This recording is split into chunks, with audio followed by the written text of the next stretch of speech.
Selamat pagi saudara-saudara yang dikasih Kristus. Mari kita mengawali hari baru dengan mendengarkan firman Tuhan yang diambil dari Injil Matius bab 19 ayat 23 sampai dengan 30. Tuhan bersamamu. Inilah Injil suci menurut Santo Matius. Yesus bersabda kepada murid-muridnya, "Aku berkata kepadamu, sungguh sukar sekali bagi orang kaya untuk masuk ke dalam kerajaan surga. Sekali lagi aku berkata kepadamu, lebih mudah seekor unta masuk melalui lubang jarum daripada seorang kaya masuk ke dalam kerajaan surga."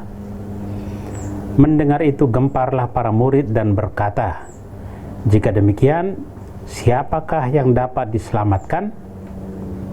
Yesus memandang mereka dan berkata, "Bagi manusia hal ini tidak mungkin, tetapi bagi Allah segala sesuatu mungkin." Lalu Petrus berkata kepada Yesus, "Kami ini telah meninggalkan segala sesuatu dan mengikuti Engkau. Jadi apakah yang akan kami peroleh?" Kata Yesus kepada mereka, "Aku berkata kepadamu, sungguh pada waktu penciptaan kembali, apabila Anak Manusia bersemayam di takhta kemuliaannya, kalian yang telah mengikuti aku akan duduk juga di atas 12 takhta untuk menghakimi ke-12 suku Israel. Dan setiap orang yang demi namaku meninggalkan rumahnya, saudara-saudarinya, bapak atau ibunya, anak-anak atau ladangnya, akan menerima kembali 100 kali lipat dan akan memperoleh hidup yang kekal. Tetapi banyak orang yang terdahulu akan menjadi yang terakhir, dan yang terakhir akan menjadi yang terdahulu." Demikianlah sabda Tuhan. Saudara-saudari yang dikasih Kristus, tema yang kita renungkan hari ini 100 kali lipat. Pada tanggal 15 Agustus, kita merayakan Santa Perawan Maria diangkat ke surga. Seminggu setelahnya, kita memperingati Santa Perawan Maria Ratu pada hari ini. Maria sebagai Ratu tidak dapat dipisahkan dari Yesus sebagai Raja. Dasar Alkitabiah dari peringatan wajib ini adalah kitab Wahyu bab 12 ayat 1. Pada ayat itu disebutkan penglihatan Yohanes. "Maka tampaklah suatu tanda besar di langit, seorang perempuan berselubungkan matahari dengan bulan di bawah kakinya, dan sebuah mahkota dari 12 bintang di atas kepalanya." Permahkotaan Maria sebagai Ratu merupakan buah dari perjuangannya dalam mengandung dan melahirkan Sang Raja, yaitu Yesus sendiri.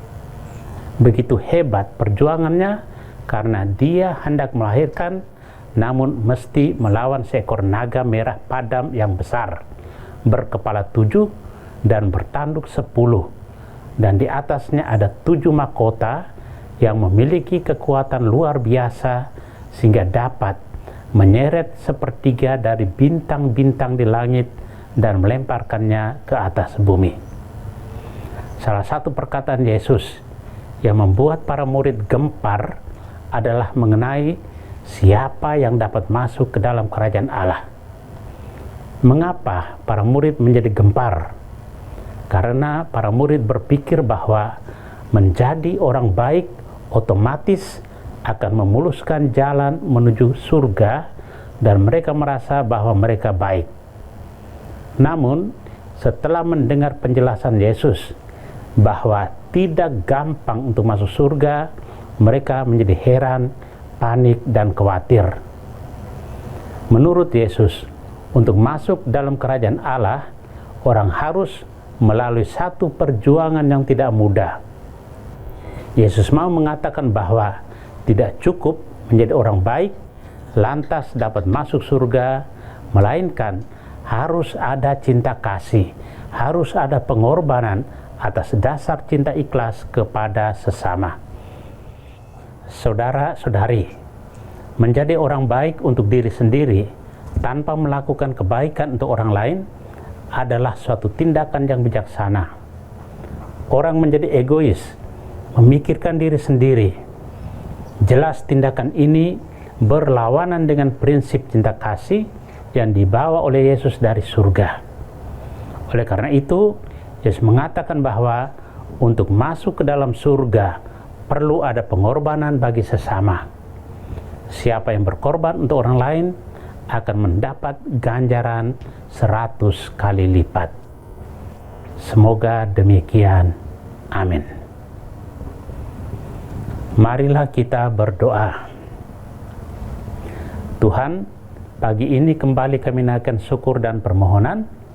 Terima kasih sudah menjaga kami saat tidur maupun bangun. Terima kasih untuk udara sejuk dan segar pagi ini. Bukalah mata hati kami di awal hari ini.